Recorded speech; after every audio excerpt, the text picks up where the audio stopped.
Hello guys, balik lagi sama Gofreng. Gimana kabar kalian hari ini? Baik-baik aja ya kan? Seperti biasa di hari Kamis agak sorean dikit, kita akan kembali melanjutkan pembahasan alur cerita Donghua Throne of Steel episode 110 ya guys ya. Tapi sebelum masuk ke alur ceritanya, kita rekap santuy dulu sedikit aja episode sebelumnya, supaya kalian gak gagal paham. Dikarenakan kemampuan penyembuhan yang dilakukan Xiaole tidaklah berdampak apapun bagi tubuh Hao Chen dan Sai-Er, Han Yu lantas memutuskan untuk segera membawa Hao Chen kembali ke pusat aliansi. Di tengah-tengah perjalanan, meski Han Yu bersama anggota lainnya sempat kesulitan menghadapi pasukan monster iblis, tetapi untungnya saja, Hao Yu datang di waktu yang tepat untuk menyelamatkan mereka, bahkan kini telah memiliki 5 kepala. Singkatnya, di saat Hao Chen baru saja sadarkan diri, dia tiba-tiba saja merasakan ada fluktuasi energi luar biasa hebat dari menara Eternal Tower. Terus gimana sih keseruan dan kelanjutan alur cerita kali ini?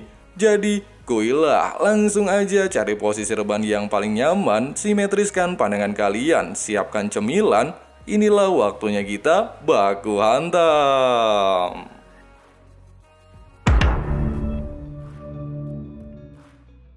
Baru saja Ah Bao tiba di kerajaan bulan, mbak-mbak pelayan terlihat mencoba untuk menghentikan langkahnya dengan alasan bahwa Tuan Putri alias Yueye sedang mengalami luka yang cukup serius. Mendapati perkataan ini, sontak saja membuat Ah Bao teringat dengan kejadian sebelumnya, di mana tim Seng Sai-Er berhasil menyandra Yueye.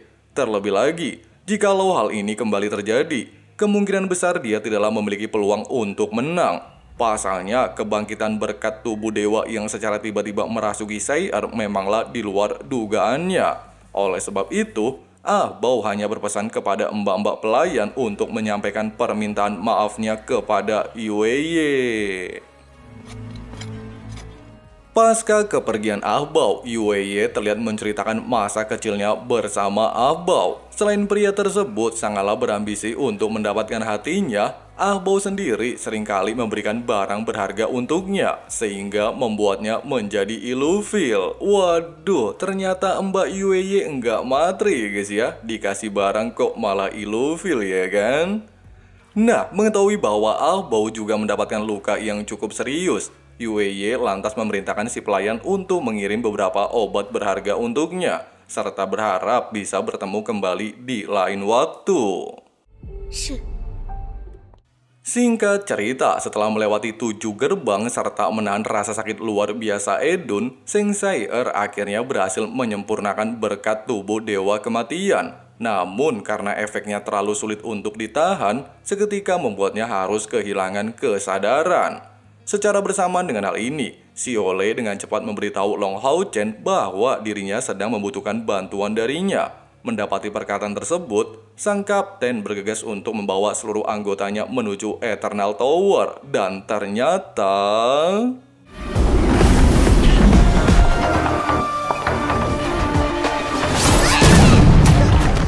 melihat Seng Sai-Er kehilangan kendali serta menyerang Xiaole tanpa ampun, jelas membuat Hao Chen terlihat heran sebenarnya apa yang terjadi pada kekasihnya tersebut. Namun di saat Hao Chen masihlah memikirkan hal itu, menyadari kalau pria tampan kembaran Cok Santu yang kini berada di hadapannya adalah pemimpin dari tim pemburu iblis, Sai-Er tanpa basa-basi langsung melakukan serangan. Waduh, kesurupan dewa malah jadi Edun gini ya guys ya.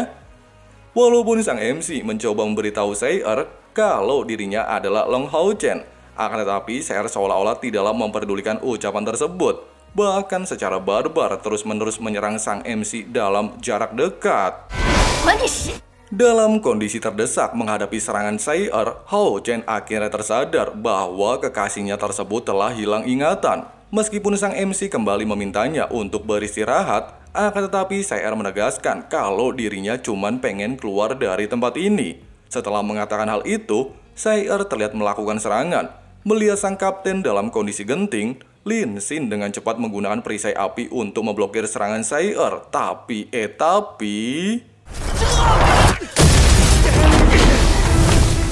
Pasca kejadian tersebut, di saat semua anggota sedang melakukan diskusi untuk menghentikan wakil kapten, Sayer tanpa terduga mengaktifkan reinkarnasi 6 jalur untuk membunuh 4 rekannya tersebut. Melihat hal itu, Hao Chen dengan cepat menggunakan pertahanan ilahi untuk memblokirnya, dan tiba-tiba saja... 六道巡回第一式，要解决他才能出去吗？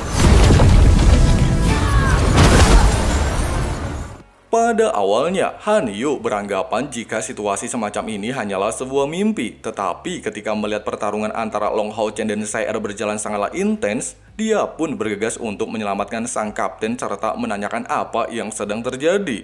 Hao Chen mengatakan, kebangkitan berkat tubuh dewa kini membuat Sayer kehilangan kendali dan ingatannya. Belum sempat melanjutkan ucapan tersebut, Sayer kembali berambisi untuk menyerang Long Hao Chen.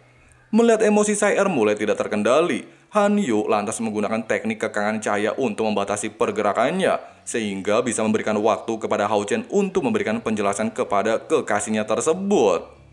Meskipun sang MC kembali menegaskan bahwa Sayer tidak diizinkan untuk keluar dari menara ini, bahkan di luar sana masihlah terdapat monster iblis yang mengincar mereka. Namun sayangnya, Sayer tidak mempercayai perkataan ini, bahkan secara nekat langsung menghancurkan teknik kekangan cahaya.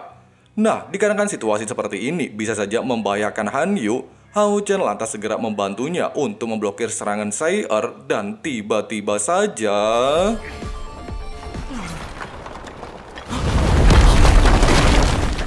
Pasca insiden ini, di saat Sayer merasa kebingungan ngelihat sebuah patung berdampingan dengan Hao Chen, serta beranggapan apakah dirinya memiliki hubungan baik sama pria di hadapannya. Namun dikarenakan dia telah hilang ingatan, Sayer lantas meminta Hao Chen agar tidak menghentikan niatnya kembali ke kuil assassin demi menjalankan ujian reinkarnasi. Jika dia masihlah bersikeras untuk melarangnya, maka Sayer tidak akan segan-segan untuk membunuhnya. Mendapati perkataan ini, serta mengingat semua janjinya untuk tidak membiarkan Sayer merasakan kepedihan di masa lalu, Hao Chen lebih memilih untuk berdiam diri menghadapi serangan yang tertuju ke arahnya. Meski kejadian barusan sempat menimbulkan pertanyaan besar bagi Sayer, kenapa Long Hao Chen tidak menghindar? Namun pada dasarnya sebagai pria sejati kayak Mimin, sang MC menegaskan kalau dirinya tidaklah mungkin menyakitinya, serta memintanya untuk tetap tenang. Di tengah-tengah percakapan tersebut, melihat cincin ingatannya berada di jari manis Hao Chen, jelas membuat Sayer terlihat heran. Apakah dia telah benar-benar melupakan sesuatu? Sambil memikirkan hal ini serta melihat luka di tubuh Hao Chen sangatlah serius, Sayer pada akhirnya mau mendengarkan perkataan sang MC.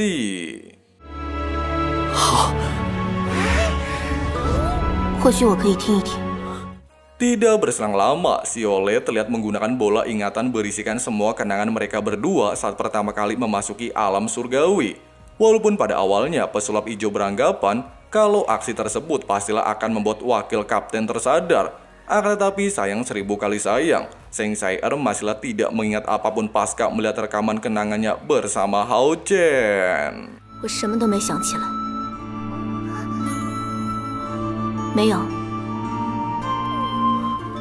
Xiaole melanjutkan, walaupun kondisi Sayer telah membaik dan saat ini kehilangan ingatan, namun pada dasarnya berkat kebangkitan tubuh dewa, besar kemungkinan Sayer akan segera menerobos ke tingkat 7. Sehingga alasan inilah yang kemungkinan membuatnya kekeh pengen cepat kembali ke kuil assassin. Nah, dikarenakan Xiaole masih memiliki urusan penting, dia pun lantas memutuskan bergegas meninggalkan ruangan Eternal Tower.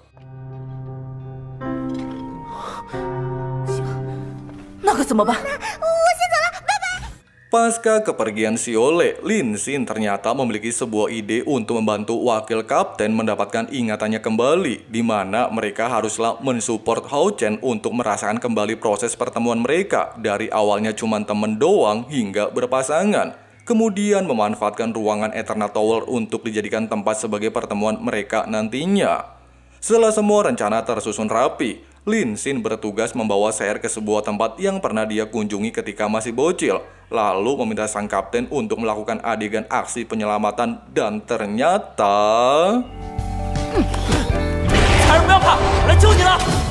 Mengetahui kalau usaha pertamanya masih saja tidak membuahkan hasil, Long Hao Chen segera membawa Seir ke kota suci dan berharap bahwa kekasihnya tersebut masih mengingat tempat pertama kali mereka bertemu. Kemudian memblokir beberapa senjata yang tertuju ke arah mereka. Di waktu yang sama, pesta kembang api terlihat bertebaran di atas langit. Meskipun pemandangan tersebut sempat menarik perhatian Seir, sayangnya hal itu masih saja membuatnya tidak mengingat semua kenangan apapun tentang Long Hao Chen. Waduh, kasihan banget ya guys ya jagoan kita satu ini. Beberapa saat kemudian, di saat seluruh anggota terlihat pasrah rencana yang mereka susun tidaklah berjalan sesuai harapan, Seir justru meminta Hao Chen agar memberitahu rekan-rekannya untuk menghentikan niat mereka. Pasalnya, dia masih saja tidak merasakan ingatan apapun. Mendapati perkataan ini, Long Hao Chen dengan penuh percaya diri mencoba untuk menenangkan Seir. Walaupun ingatannya telah kosong serta tidaklah mungkin bisa dipulihkan dengan waktu yang cukup singkat, akan tetapi dia bersama rekan-rekannya bersedia menghabiskan waktu bersama Seir demi bisa menebus kesalahannya.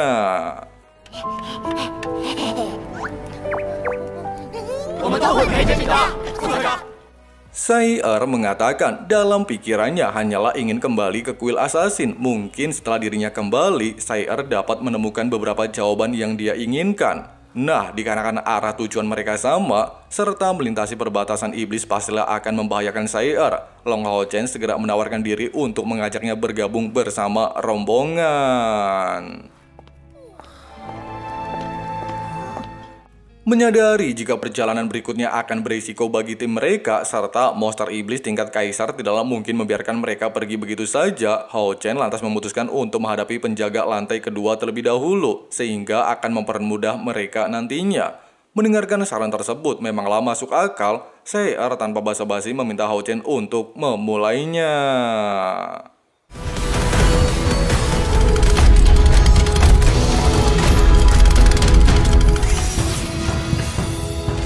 那就马上开始吧。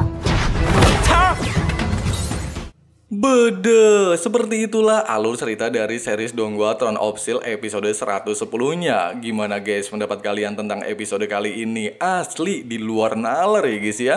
Selain kini diperlihatkan aksi betapa mengerikan kekuatan berkat tubuh dewa kematian yang disempurnakan Seir, Hao Chen sendiri haruslah dibuat kewalahan sampai-sampai cuman bisa pasrah doang ketika menghadapi Seng Seir. Lalu kira-kira apakah tim Hao Chen mampu melewati ujian penjaga lantai kedua? Kita tunggu aja di hari Kamis depan ya guys ya. Oke lah, mungkin segitu dulu untuk pembahasan alur cerita kali ini. Makasih banyak yang udah nonton sampai habis. Jangan lupa dipencet tombol subrek-nya dan nyalain juga notifikasinya supaya teman-teman gak ketinggalan video-video menarik lainnya dari Donghua Santuy. Di sini Abang Frank yang baik hati mau ngopi santuy dulu. See you and bye-bye. But all will be okay.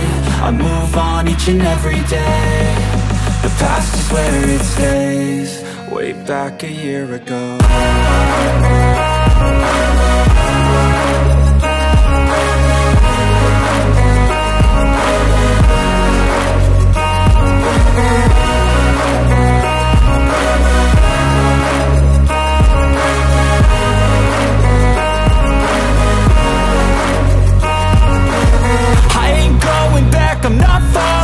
I'll push all my chips and call all in. I'll bet on myself, you keep stalling. I hear destiny and it's calling. I'll keep my head up high through the downs and lows. And we're all growing life, still nobody knows. But I'ma choose what's right and take what comes and goes. And ain't no one in life holding me back no more. I've seen a lot of change, been through a lot of pain. Some things are not the same as they were a year ago.